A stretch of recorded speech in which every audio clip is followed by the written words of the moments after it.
So let's talk about the pinnacle of T'au battlesuit technology. The Riptide seems to be a ferociously competitive unit for the T'au Empire once again, so let's talk through the unit's abilities and what makes it so good.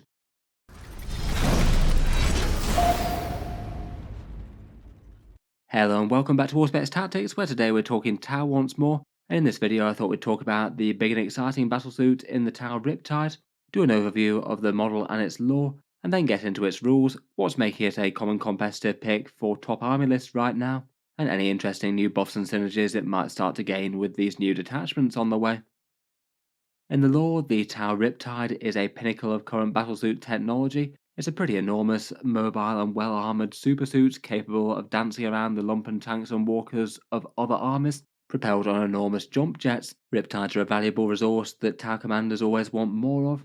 Unfortunately though, they're kind of hard to produce, featuring iridium armour, a technical Nova reactor, and powerful weapon and shielding systems crafted by the Earthcast, often meaning there's not quite as many available in the Hunter cadres as commanders would like. Currently the battlesuit kit is £70, €90 or 115 US dollars from Games Workshop. It's definitely a big, chunky and dangerous unit for the T'au, really quite a lot heftier than your standard battle tank. Its points per dollar at the moment is really not that great at 1.5. I feel like that's maybe at least a little bit unusual compared with the past, partly due to Games Workshop having decreased the cost of T'au units quite a lot towards the start of the edition. For the suit's options, you get the choice between a burst cannon and ion accelerator, a few choices of secondary weapon systems between the plasma rifles, fusion blasters and smart missile systems that can be mounted in a few different ways on the hardpoints, and also comes with a couple of auxiliary shielded missile drones. As it goes, I think it's a kit that holds up quite nicely, it's fairly posable. I do have one myself and I had quite a lot of fun building and painting it. As ever with Games Workshop's 40k plastic kits, they are available at discount retailers, which I'd usually recommend to save money versus Games Workshop's own web store. I've got various ones linked in the video description below. You could get them at about £60 at Element Games or around $100 at Wargame Portal, saving a good chunk on an expensive model there. A big thank you to anyone buying through those links in the video description. They do go to help support the channel. In any case though, let's get into the Riptide stats. Currently in the digital download for the Munitor and Field Manual, it's 165 points in-game. I'm not sure, I'm massively suspicious that this is going to change too much when they update the Codex points. It didn't really change in any meaningful way on its core datasheet, besides having the plasma rifle slightly nerfed, so I think there's a good chance it's odds on to stay at least around this points level, though I certainly wouldn't really expect it to go down from this. I must admit it does feel weird to have these quite so cheap at 165 points. I feel like in the past I'm a bit more used to seeing them at more like the 230 to 250 point mark. I do kind of feel like they could have been a bit more adventurous with its datasheet and just giving it a bit more real power in both damage and defense, and then just charged a bit more points for it. That does seem to be a bit of a trend for 10th edition for some armies though. For keywords, it's a vehicle walker battlesuit with the fly keyword. It can't deep strike, unlike in some previous editions of the game where you could have had them swooping down from Manta Strike. And while it's on the board, it moves kind of standard for a lot of vehicles, a 10-inch move, and it can put at least a little bit of weight on objectives with 4 OC and leadership 7 to defend it against battle shock. The Riptide does have a tiny bit of close combat with its melee fists at strength 6, AP 0 and damage 2. You're not going to be hitting too many times with that on a 5+. I feel like the Riptide's most standout feature is perhaps that it's just really quite tanky for the cost, and that's not really that usual compared with a bunch of other T'au Empire units. For the points, it's one of the hardest big things to take down. Other units that are at least relatively tough for the points tend to be a little bit more smaller support things like devilfish or piranhas or tetras perhaps, which are all at least fairly durable per point. The Riptide gets a fairly mighty 14 wounds at toughness 9 with a 2+ save and a 4+ invulnerable. 465 points, I'd argue that's really quite good. In 10th edition, with the cover saves being quite so easy to acquire, the 2+ save is pretty nice there. That should make it very nicely resilient against AP1 or AP2, and the invulnerable save helps against anything else that's giving you particularly big hits. Having a fairly tough and at least surprisingly cheap Riptide to have in the T'au army list is kind of nice enough to have on the front lines in a pinch, and that does go quite well with its special rule allowing it to fall back and shoot. I guess for downsides, in current T'au there aren't any drones to tank damage for it unlike in days past, and the toughness 9 is a little bit on the low side. Anything that's strength 9 or 10, like perhaps Melter Fire, might give it a bit more trouble than you'd expect, but overall I'd certainly rate durability as a strong point. Moving on to weapons, and for the main gun the Riptide either gets a heavy burst cannon or an ion accelerator. The heavy burst cannon gets you 12 shots out to 36 inches at strength 6, AP 1 and damage 2. The ion accelerator, as per the rest of the ion weapons, has an overcharged and non-overcharged mode. The hazardous mode hitting with 6 shots all the way out to 72 inches at strength 8, AP 3 and damage 4, so sort of interesting that it's kind of mid-strength but very high damage. If it doesn't make sense to risk the hazardous for some reason, you can drop down to strength 7, AP 2 and damage 3. It won't really lose much efficiency against hordes there. In general, out of the two weapons, the ion accelerator is the one that seems to be pretty much exclusively taken in competitive lists. If you just want raw damage there, it is going to do better against anything that's Space Marine sized or bigger. The burst cannon only really seems to do better against hordes or 2-wound infantry with low saves. For killing termagants, the burst cannon gets around about 5 or 6 versus the ion accelerator's 3 or 4. They're kind of similar on the intercessors. The ion accelerator pulls ahead a little bit against Terminator style targets, and then gets really quite a lot significantly stronger against the more armoured targets, even if it's wounding on a 5+. Against things with a 2+ or 3+ save, you're usually getting around about 1 failed save through that at damage 4, at least on average turn on turn. Those are the numbers for if the weapons are guided with no other rerolls like say stealth suit buffs.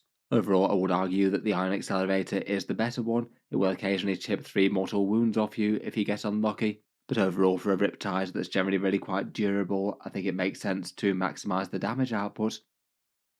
Otherwise, for supporting weapon systems, you get the choice of either twin fusion blasters, twin plasma rifles, or twin Spartan missile systems. These ones all have the same fairly standard profile as in the rest of Codex T'au Empire, the twin plasma rifle having dropped down from 24 inches to 18 inches as per the Codex. Previously in competitive lists, the plasma rifles tended to be the most go-to choice, having lost a bit of range that might make them a little bit more balanced versus the others. I feel like there are arguments that you can make for all three of them. A little bit of indirect fire isn't too bad. A twin-linked fusion blaster is pretty intimidating to have right on the front lines, particularly if it's not really all that much shorter range than the plasma rifle anymore. I still probably personally go with either the plasma or the fusion myself though. Otherwise, the Riptides get a couple of shielded missile drones as well.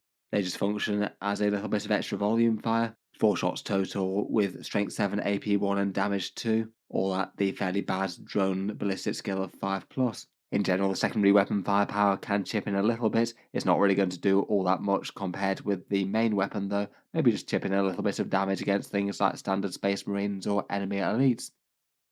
Finally, for its firepower, the Riptide gets some rather good supporting rules. As mentioned, it gets to fall back and shoot with its battlesuit support system. That was really quite a nice to have, given that it means that if you're on the front lines and you get tagged by enemy annoyance units, you don't have to make the difficult decision as to whether or not you stay in combat and shoot them and prevent the rest of your army shooting them, and maybe even allow the enemy to get extra melee damage on you at the end of your turn. Just means that you can happily step back, provided you're not battle shocked or anything. Use that flying 10-inch move to get where you need to, and then shoot the enemy in the face. It can be kind of important for other things like secondary objectives or being guided occasionally. As well as that, it also gets Nova Charge once per game. Once per battle, you get to select one of your ranged weapons, usually the big gun, and until the end of the phase, that weapon gets the Devastating Wounds ability. So quite nice to be able to threaten to punch Ion Accelerator big shots through invulnerable saves, no questions asked. Devastating Wounds is nice, but once per game is a little bit underwhelming. There's a pretty reasonable chance that you just roll the dice here and don't get any 6s that trigger it, but if you do get lucky it could be kind of big for things with the wrong kind of high save. Finally, on top of that, it also gets the weapon support system, allowing it to reroll modifiers to the hit roll, so it doesn't care about things like stealth or similar rules. It does help out with some core game mechanics as well, like the -1 to hit that you get for firing with big guns never tire if you do need to stay in combat for some reason. And it does also seem to just completely negate the -1 to hit that you get from its degrading profile, so if you're on 4 wounds or less you get to just ignore that. I guess its melee gets kind of worse, but who really cares about that? Overall, putting that all together, I feel like the Riptide does have quite a lot of advantages. Certainly earlier in the edition it was overcosted for what it brought, but now the 165 points is a good cost for its ability. It's fairly standout good durability for the T'au Empire. The combination of the Ion Accelerator and its supporting guns are generally fairly good against elite infantry. Fall back and shoot is pretty nice to have on the front lines, and it means that you can actually get to use its durability a bit more without it just having its firepower ruined. Ignores modifiers keeps that firepower really quite reliable and it doesn't degrade. And the battlesuit keyword for the unit is pretty handy as well, given that it gives you some synergy with things like the retaliation cadre. For its main weaknesses, its damage output isn't really spectacular, and particularly not so much against tough things that it might wound on a 5+. It's certainly not a true anti-armor unit in any way. Things like Strength 9 Meltifire might be unusually good at taking it down. The main weapon systems aren't really well balanced in my opinion, and the burst cannon could have probably used a bit of a tune-up if it was going to be as good as the Iron Accelerator. And I would say that the Nova Charge rule isn't anywhere near as interesting or impactful as it has been in the past. The once became devastating wounds could occasionally be big, but several games it's just not going to matter at all. As a fairly big and beefy unit though, I feel like the Riptide does have some pretty interesting synergies with plenty of Codex T'au Empire things. I feel like at just over 150 points worth of big battlesuit, it is still worth guiding. +1 to hit definitely is the difference between the firepower being a bit lackluster and kind of okay. Getting even better if you throw on something else like Tetras to guide it for full rerolls to hit, or stealth suits for reroll ones to hit and wounds.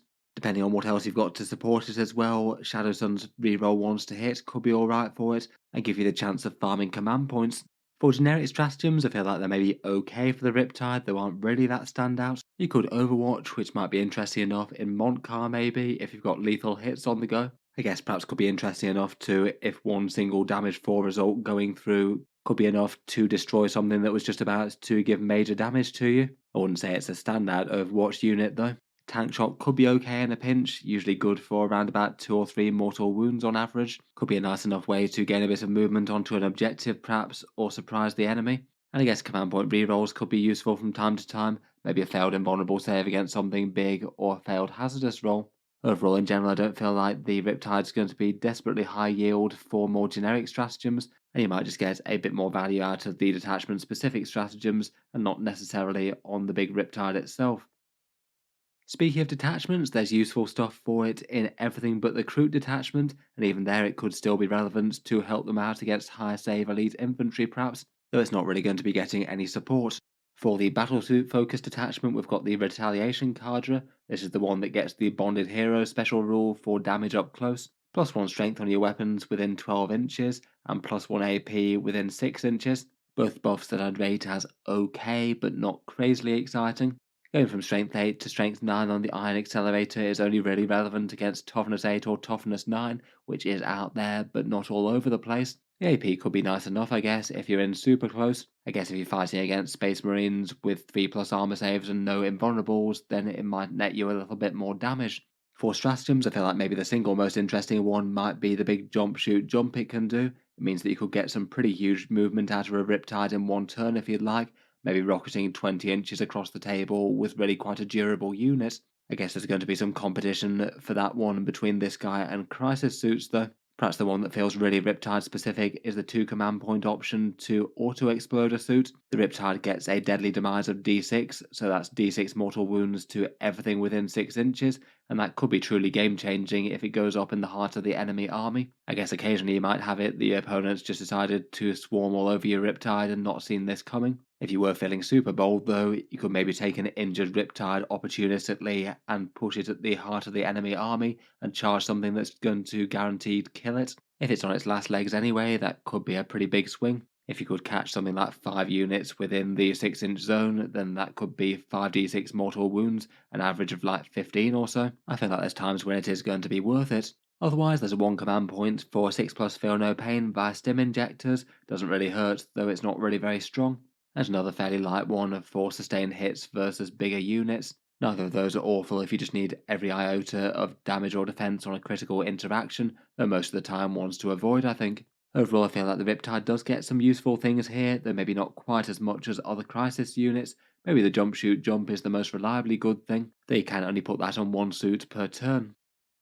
For the aggressive mod card attachment, I feel like you maybe get a bit more direct support here. The core rules are lethal hits and assault if you're guided on rounds 1 to 3. I think lethal hits is pretty excellent for the Iron Accelerator to be honest. The mid strength is good against elite infantry but kind of bad against monsters and vehicles. This gets to the point where it's really quite okay. Each Riptide firing an overcharged Iron Accelerator averages like 6 wounds to a vehicle without an invulnerable save turn on turn, and that's really quite threatening, even more so if you've got some Tetras guiding you or similar. I think getting the assault keyword on guiding is pretty big as well. It means you'd be moving 10 plus d6 inches to get your lines of sight, potentially 1 command points to get a full 6-inch move. Certainly means that you could throw a battlesuit really quite a long way on the turns where it makes sense, maybe jumping into the enemy deployment zone later in the game. Otherwise, there's some nice enough damage boosts, a 1 command point for reroll hit rolls against a unit that destroyed one of your T'au units, that lasting all game is quite nice, a 1 command point one to focus fire for extra AP, maybe nice on a high save Space Marine vehicle using Armor of Contempt, and there's a big pricey one for 2 CP for -1 damage in the shooting phase. I feel like that is good enough to be worth it from time to time. Probably only particularly good though if you're getting attacked by mass damage 2 or damage 3 weapons though perhaps. I guess you could also target a Riptide with that strike swiftly enhancement if you wanted to get things scouting towards the midboard. As mentioned, he feels like a Tau unit that feels more comfortable on the front lines compared with some. Really though, I feel like most of this is kind of filler versus the just lethal hits and assault that you can get very easily. Both of these seem pretty great with what the Riptide wants to do, and it does feel like a suit that you can be braver with. Finally, for Kauyon, you get the big damage boost on battle rounds 3+, usually an extra plus 50% damage if you're guided, and that really is a massive increase on how much it'll be hitting. Otherwise, there's some damage dealing stratagems for a 1 command point for extra AP within 9 inches on battle round 3 or more, or 1 CP for +1 to wound against a unit on 1 nominated objective marker, both of those also only coming on round 3 though, so as ever does maybe favour playing at least somewhat cagey with a fair bit of your army. Otherwise, a couple of the enhancements are handy enough. Redeploying 3 units could be good for getting the jump on the enemy rather than the other way around, and there's one for guiding units giving you lethal hits, which as mentioned is quite nice for the ion accelerator against some things. To be fair, it does seem that there's pretty good evidence that the Riptide works well in Kauyon already, given how often it gets included in tournament lists currently, running the detachment with basically the same rules. Overall, putting all that together, I feel like unless the points change for the Riptide, it's going to remain a very competitive unit for the Tau. As I've mentioned a few times, it's really quite common to be taken in multiples in competitive tournament topping lists. I did feel like Games Workshop might have pushed it over the edge of being truly standout when they dropped it down to 165 points. Out of the new detachments, I feel like Montcar in particular seems very well placed to it. You get lethal hits and assault, and it's pretty good for them being aggressive and frontline. Does feel like with those sort of things going on, you could very easily run 3 of them in a Montcar list if you wanted to, and it wouldn't be a bad choice. For stratagem support, I feel like it's not quite as overwhelming for raw damage output, so maybe the movement type stratagems are a bit more interesting. The auto advance 6 from Montcar seems nice, and jump shoot jump from Retaliation Cadre. I do think it's still threatening enough though that guiding it isn't a waste. For game plan, I feel like it could really vary depending on the opponent and the rest of your army list. With good range on the Iron Accelerator, if it made sense to, you could play more cagey and hold back for the first couple of turns, take some pot shots at long range, and then push up. If you play against an enemy army that doesn't want to be rushed themselves though, then you could have them taking to the front lines, skirmishing over the midfield and getting some unusual lines of sight, particularly if they're able to advance and shoot in Montcar. I feel like for Tau, quite a lot of the time you might be able to get by with cheap expendable tough units on objectives, things like maybe Devilfish and Breachers, or some more chaff vehicle things like Piranhas or Tetras perhaps, but occasionally you just ideally need for your units to survive in the open, and the Riptide seems a pretty reasonable way to add weight to an objective. It's still more right to go in the midfield. If they do get charged, it's not the end of the world, even if it's not ideal. Hopefully they can survive, fall back, and destroy whatever took chunks out of them. When battle is joined and there's people attacking on both sides, it could interestingly be a good unit to do nuisance charges with as well. If you just want to lock an enemy unit in place or give them the annoying choice of having to fall back, then that could be kind of good, as provided you don't charge anything with too much high strength or high AP, you're probably not going to take any significant damage in the combats. Overall, unless they hike the points up on it really quite significantly, I think it's going to continue to have a very good competitive role in the Tau Codex. Perhaps one of the easiest to use frontline units where you've got a bit of damage and a bit of defense, maybe weighed up against those other tough things that could take objectives, or trying to do it with cheap screening and interference units, maybe things like Kroot or stealth suits. I feel like it's the right blend of durable, mobile, and at least somewhat dangerous to make the cut. I think it will be interesting to see what sort of decisions get made in terms of all the other scary units it competes against. Things like Broadsides, Skyrays, and Crisis Suits could all be interesting, and do get good synergies from these detachments as well. In any case, let me know your thoughts on the Tau Riptide down in the comments below. How do you think they stack up against the rest of the options in the Tau Index and Codex? If you've enjoyed the video, then feel free to subscribe to Auspex Tactics, where I'll certainly keep the regular 40k videos coming. I do tend to post new ones just about every day. Finally, if you have been enjoying all the videos on the channel, I would just like to mention that Auspex Tactics does have a Patreon page as well, and you can find that linked in the video description if you'd like to help support and keep these videos coming. Channel patrons do get a fair few advantages, seeing certain videos early, regular votes to see what sort of things happen next on the channel, and automatic entry into the regular prize giveaways with a chance to win some big model kits each month. If any of that sounds good to you, or you'd just like to help support, the link is down in the video description. In any case, a massive thank you for listening, and I'll hope to see you guys next time.